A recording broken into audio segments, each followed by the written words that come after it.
Dalam hidup, kemungkinan besar lo pengen lah semua yang lo jalanin itu bisa berjalan dengan mulus. Baik itu artinya bagus secara akademis, karir, punya hubungan sosial yang positif, dihargai dan dihormatin orang lain, dan lain sebagainya. Banyaklah contohnya.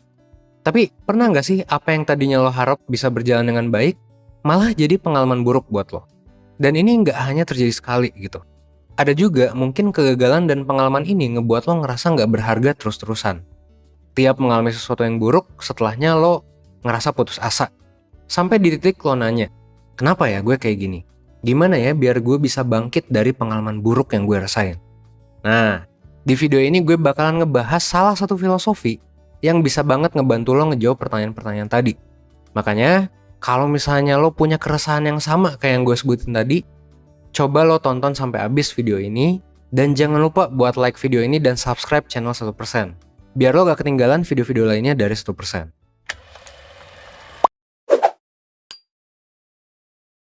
Nah, konsep yang bakal gue bahas sekarang adalah filosofi Kintsugi.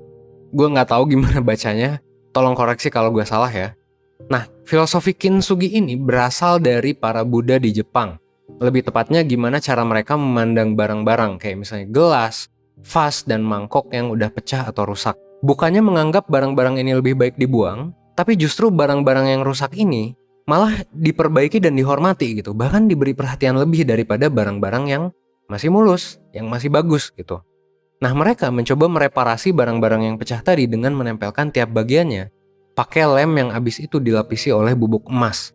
Mereka sama sekali gak berusaha menutup bekas pecahnya. Justru bekas-bekas itu dibuat makin mencolok dan malah makin bagus. Jadi pas udah selesai dibenerin, barang yang pernah rusak terlihat lebih bagus daripada yang belum pernah.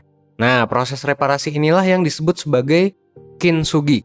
Kin artinya emas dan sugi artinya pekerjaan tangan. Well, kalau diterapkan di kehidupan kita, barang yang pernah pecah tadi menggambarkan kekuatan dan keindahan yang dibentuk dari kerusakan gitu. Kintsuginya sendiri menandakan gimana kita membentuk keindahan dari ketidaksempurnaan tersebut. Dengan kata lain, gimana biar lo bisa tetap percaya diri, menghormati dan melihat keindahan dari diri lo. Walau lo tahu lo punya kekurangan dan udah mengalami hal-hal yang buruk di hidup lo.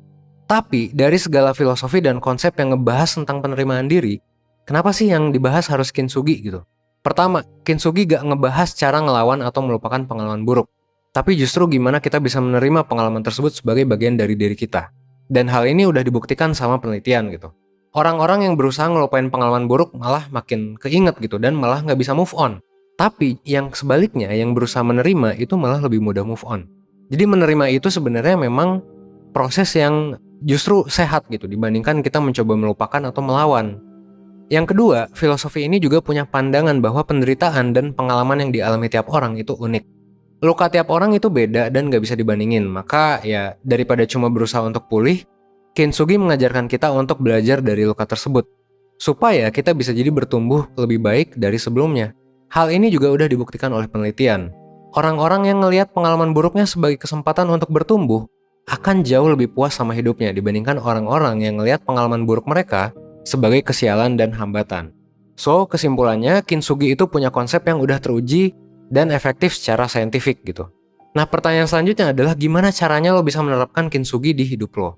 Pertama, biasain untuk gak langsung ngejudge suatu kejadian sebagai hal yang buruk. Karena pada dasarnya lo gak bisa nentuin apakah hasil dari suatu kejadian itu baik atau buruk sebelum lo ngeliat efek jangka panjangnya di hidup lo. Kadang, hal yang paling bermakna di hidup lo adalah ya pengalaman buruk yang lo alami.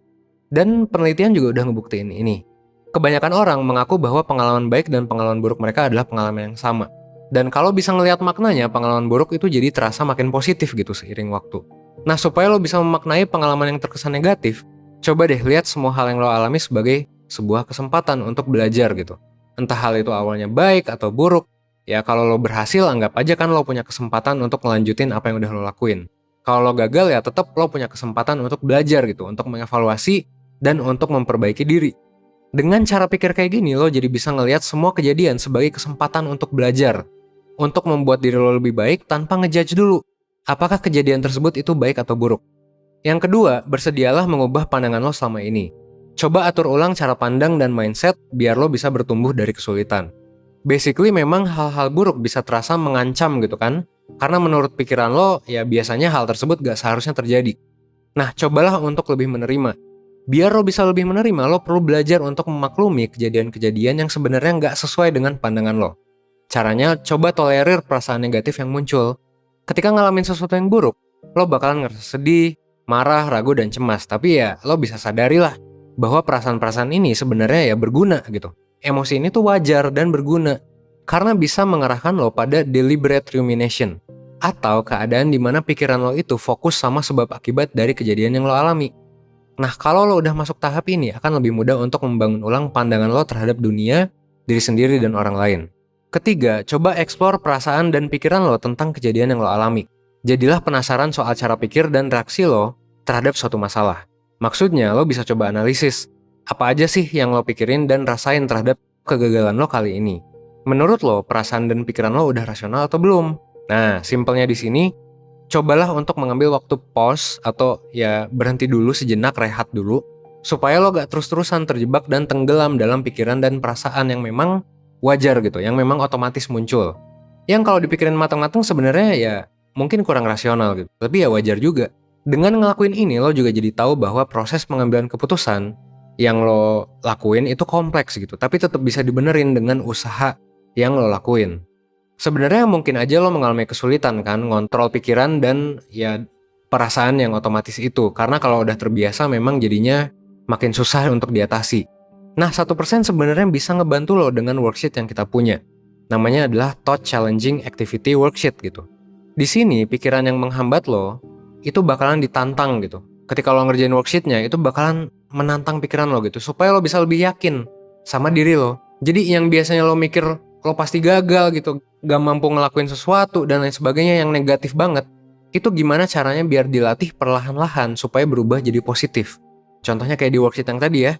Dan kalau udah positif, lo bakalan ngerasa jauh lebih siap untuk berkembang. Lo bisa dapetin worksheet ini di mana? Ya sebenarnya worksheet ini bisa lo dapetin di layanan mentoring 1%. Dan di layanan mentoring, ini juga nggak dapet worksheet aja. Lo juga bakalan dapet fasilitas lain, mulai dari diskusi sama mentor, lo bisa dapet tes-tes psikologi juga dan interpretasinya, sampai pandangan dan insight untuk menghadapi masalah yang lo alami. Jadi kalau lo ngerasa lo punya masalah dan lo bingung gitu, jadi lo bisa dikasih saran sama si mentor dari 1% ini. Kalau lo mau tahu info lebih lanjut, lo bisa klik link di komen yang udah gue pin, dan lo bisa juga lihat di description box. Jadi kita udah banyak bahas nih ya tentang filosofi Kintsugi, mulai dari artinya, gunanya, dan gimana caranya biar lo bisa menerapkannya di hidup lo.